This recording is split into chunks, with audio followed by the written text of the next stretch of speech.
प्रिय दोस्तों, नमस्कार।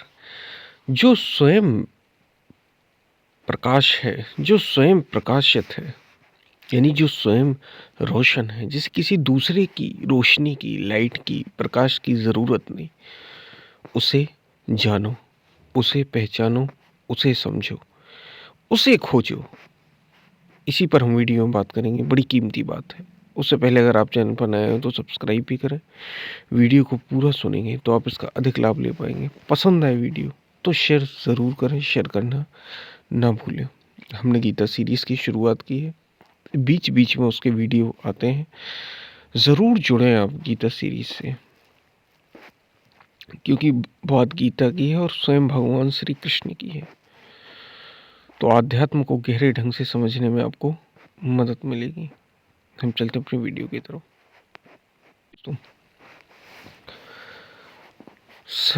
सबका परम प्रकाशक जोई, राम अनादि अवधपति सोई। सबका परम प्रकाशक जोई, जो सबको प्रकाश देने वाला है। प्रकाश देने वाला मतलब यहाँ पे ऐसा नहीं है कि कोई लाइट देने वाला है आपको, लाइट रोशनी, तो ऐसा नहीं कोई आपको रोशन करने वाला है। जीवन देने की बात है यहाँ पे, ठीक है। जो जिससे सभी जीवित हैं, जिससे सभी प्राण पा रहे हैं, जिससे सभी एनर्जी, ऊर्जा पा रहे हैं। सबका परम प्रकाशक जोई, जो सबका परम प्रकाश है, वो कौन है? राम अनादि अवधपति सोई। वो अवधपति है, राम अनादि, अनादि राम है। अब यहाँ किसी व्यक्ति के राम की बात नहीं हो रही। यहाँ राम को जो संबोधन है वो सत्य से, सत्य को संबोधित कर रहे हैं। चाहे उसे राम से कह लो, चाहे उसे ओम से कह लो, चाहे उसे शिव से कह लो, ठीक है। कुछ भी आप नाम उसे दे सकते हैं, उस अनादि, उस परम तत्व को। तो जो सबका परम प्रकाशक है वो कौन है? राम अनादि, आदि नहीं है उसका, ना तो उसका जन्म ही हुआ और ना ही उसका कभी अंत होता है। तो जो सबको प्रकाशित कर रहा है उसको पहचानो। जो स्वयं प्रकाश रूप है उसे उसे जानो। वो मिलेगा कहाँ? कहाँ ढूंढे हम उसे? जो स्वयं प्रकाशित है, तुम्हारे हृदय में। तुम्हारे हृदय में मिलेगा वो, यानी हम सभी के हृदय में वो निवासित है। वो है, वो गहन अंधकार में। श्री रामकृष्ण परमहंस के समक्ष ये विवेकानंद अक्सर ये भजन सुनाया करते थे, और रामकृष्ण परमहंस उसको दोहराते भी थे और कहते थे कि ये बड़ी गहरी बात है। कहते थे गहन अंधकार में, उसका भावार्थ है उस भजन का, गहन अंधकार में माँ तेरा रूप चमकता है, हृदय के भीतर बैठी तुम कौन हो। गहन अंधकार में माँ तेरा रूप चमकता है। तो जो स्वयं प्रकाश रूप है, भगवान श्री कृष्ण गीता में कह रहे ज्योति सामपि तज्ज्योति। वह परमात्मा ज्योतियों का भी ज्योति है, यानी सारी रोशनियों की, जिसके तेज के अंश मात्र से सारी सृष्टि का सृजन, पालन और संहार होता है। वो तेज, वो प्रकाश रूप, ज्योतियों का भी ज्योति, वो परमात्मा। उसको ऐसी तुलना दी, ज्योति सामपि तज्ज्योति। तो उस रोशनी को, उस प्रकाश को, जो स्वयं प्रकाश स्वरूप है, उसे जानो। उसी की खोज के लिए, यही सत्य की खोज है। सत्य की खोज कुछ और नहीं। उसी ज्योति, उसी परम ज्योति को तक पहुंचना, उसे जानना, उसे अनुभव में, उसे अनुभव करना, यही लक्ष्य है। क्योंकि तुम जानत तुम्ही हो। उसे जानने से लाभ क्या होगा? जानत तुम्ही हुई जाई। उसे जानकर जो उसे जानेगा वो वही हो जाएगा। यानी अगर तुमने उसे जान लिया तो तुम भी ज्योति स्वरूप हो जाओ। क्योंकि एक बात तो पक्की है, शायद आप समझ ही गए होंगे, और इतना तो समझते ही होंगे। भले ही आध्यात्मिक हो या ना हो, भले ही आपने इस यूट्यूब की वीडियो, इस चैनल की वीडियो, साधु समागम के इस चैनल की वीडियो सुने हो या ना सुने हो,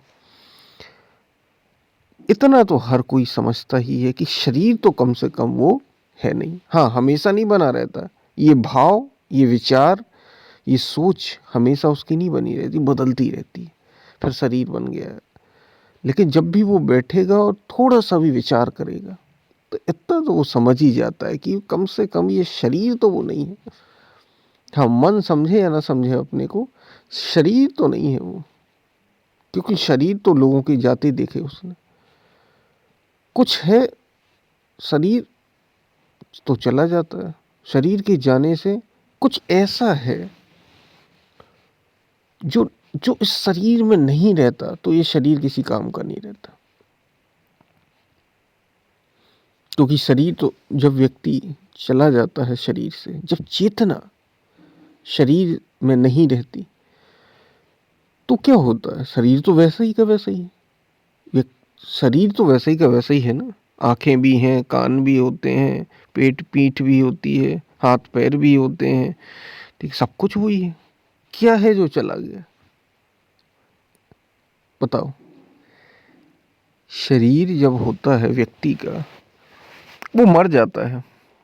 चाहे वो बच्चा मरा हो, चाहे वो युवा मरे, चाहे वो वृद्ध मरे, ठीक है, ये भी शरीर की अवस्थाएं हैं। एक तो ये भी समझ लो अच्छे से, ये भी शरीर की अवस्थाएं ही, तुम्हारी नहीं। तुम्हारी ना तो तुम जवान हुए कभी, ना ही तुम बूढ़े हुए कभी, ना ही तुम बच्चे हुए कभी, और यहाँ तक संतों ने कहा ना ही तुम्हारा जन्म भी हुआ और ना ही तुम्हारी मृत्यु भी। हाँ, चेतना आई जरूर किसी शरीर में, शरीर धारण किया उसने, ये जरूर हुआ। तो क्या है? क्योंकि शरीर वैसे ही है। कोई युवा मरता है, कोई युवा, कोई जो नौजवान लड़का था, मान लो कोई बीमारी, अटैक ही आ गया या एक्सीडेंट हो गया, वो मर गया, शरीर उसका वैसे ही पड़ा है, ठीक है, सहज पड़ा है। अटैक में देखो सहज पड़ा है शरीर, शरीर वैसे ही, आंखें भी, जरा भी कोई भी परिवर्तन नहीं है, जरा भी कुछ हुआ ही नहीं उसे। लेकिन कुछ है जो चला गया और ये अब शरीर किसी काम का नहीं रहा, और शरीर को जला दिए,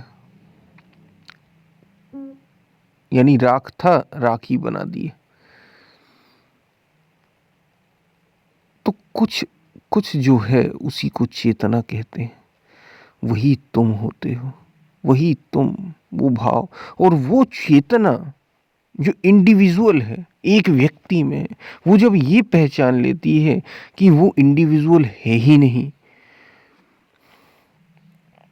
वो तो सब जगह है, यूनिवर्सल कॉन्शियसनेस है, वो इंडिविजुअल कॉन्शियसनेस नहीं है, वो व्यक्तिगत चेतना नहीं है, वो सार्वभौमिक चेतना है, वो यूनिवर्सल कॉन्शियसनेस है, यूनिवर्सल कॉन्शियसनेस, सार्वभौमिक चेतना, वही ज्योति स्वरूप है।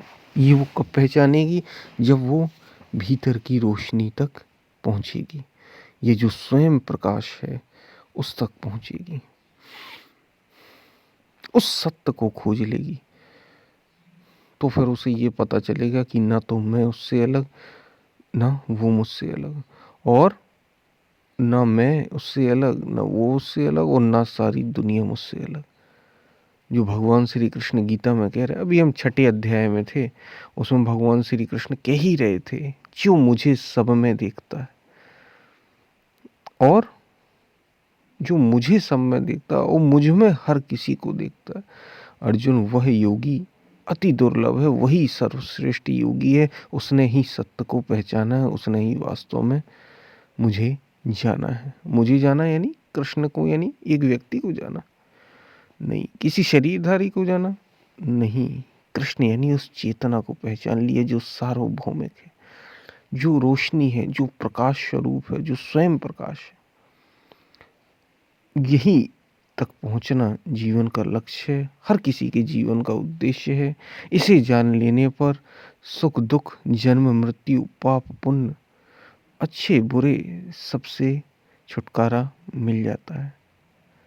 शायद आप बात को समझ पा रहे होंगे क्या कही जा रही है। अभी इतना ही रहने देते हैं, हम फिर मिलते हैं, तब तक के लिए धन्यवाद। और हमने गीता सीरीज़ की शुरुआत की, ज़रूर जुड़ें, वीडियो को जहाँ जहाँ शेयर कर सकते हैं ज़्यादा से ज़्यादा शेयर करें, और कोई प्रश्न हो कमेंट में पूछ सकते हैं। और एक कल बड़ी अच्छी बात हुई कि हमने वीडियो वही डाला, टाइटल बदल दिया, और शायद वीडियो वही डाला पुराना, टाइटल नया और थंबनेल भी नया। ठीक है, तो हमारे एक मित्र ने बता दिया, कम से कम वो सुन तो रहे हैं, और सभी लोग तो लाइक भी कर रहे हैं, पता नहीं क्या सुन रहे हैं, क्या जान रहे हैं। तो ज़रा अवेयर हो, ज़रा होशपूर्वक रहें। हम फिर मिलते हैं, तब तक के लिए धन्यवाद।